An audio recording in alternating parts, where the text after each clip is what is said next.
नमस्कार, आदाब। मैं एंकर जुनैद सोनू। आज क्रिकेट में बात करेंगे एक महान प्लेयर की।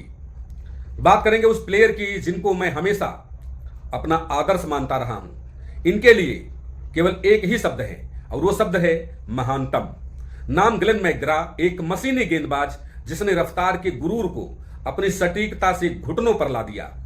क्रिकेट की बिसात पर जब कोई गेंदबाज गेंद थामता है तो अक्सर चर्चा उसकी रफ्तार या फिर डरावनी बाउंसर की होती है, लेकिन ऑस्ट्रेलिया के न्यू साउथ वेल्स से निकले एक दुबले पतले कद काठी के गेंदबाज ने दुनिया को सिखाया और दिखाया कि महानता शरीर की बनावट से नहीं बल्कि मानसिक मजबूती और अनुशासन से हासिल की जा सकती है। ग्लेन मैकग्रा, जिन्हें प्यार से पिजन कहा जाता था, देखने में शायद किसी धाकड़ एथलीट जैसे न लगे, लेकिन जब वो गेंद हाथ में लेते थे तो दुनिया के बड़े से बड़े बल्लेबाज का सब्र जवाब दे जाता था।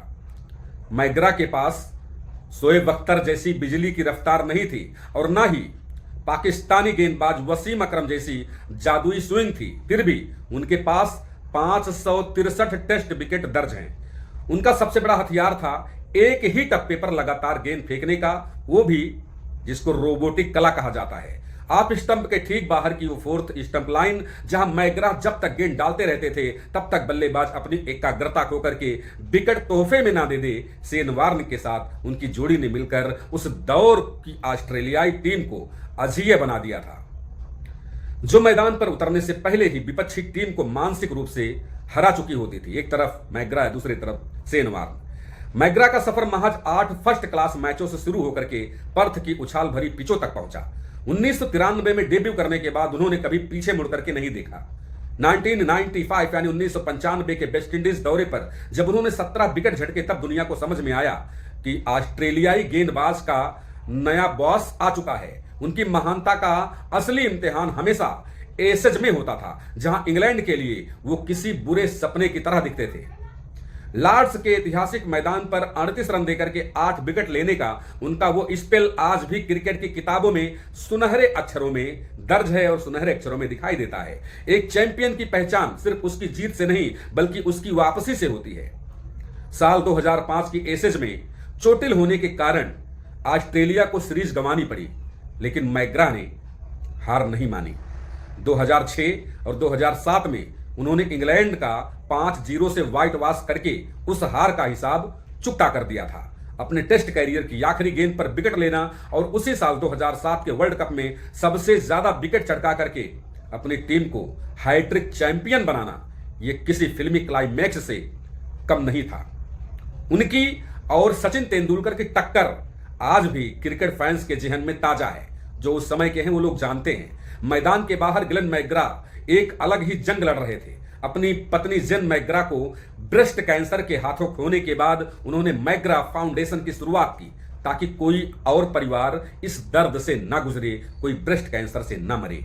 आज सिडनी टेस्ट का पिंक टेस्ट में बदलना और तीसरा दिन जेन मैकग्रा डे के तौर पर मनाया जाना उनके खेल से भी बड़ी विरासत।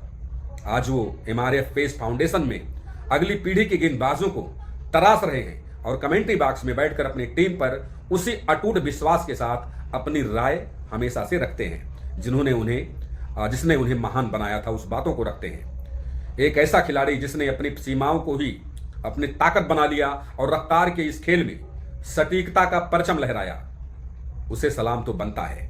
ग्लेन मैकग्रा सिर्फ एक गेंदबाज नहीं थे, वो क्रिकेट की पिच पर एक ऐसी पहेली थे जिसे दुनिया का कोई भी महान बल्लेबाज पूरी तरह कभी हल नहीं कर पाया। मैकग्रा के सामने बड़े बड़े बल्लेबाजों को हमने खेलते हुए देखा। सचिन तेंदुलकर क्रिकेट के भगवान को भी हमने मैकग्रा के सामने स्ट्रगल करते हुए पाया।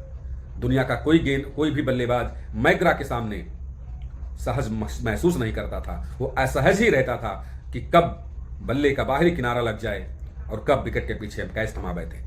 वो मैकग्रा थे जिन्होंने एक टप्पे पर बॉल डालने की कला को जीवंत रखा और अकेले गेंदबाज थे। ऐसा गेंदबाज हमने अपने कैरियर में, अपने जीवन में अभी तक तो नहीं देखा। हो सकता है रिकॉर्ड तो टूटते ही हैं, लेकिन उस जैसा गेंदबाज आना बहुत मुश्किल है।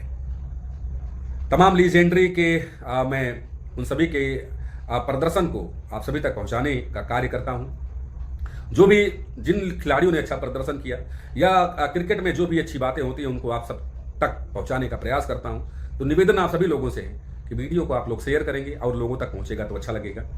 इजाजत दीजिए, आदेश दीजिए, मिलेंगे एक और वीडियो में। तब तक के लिए नमस्कार।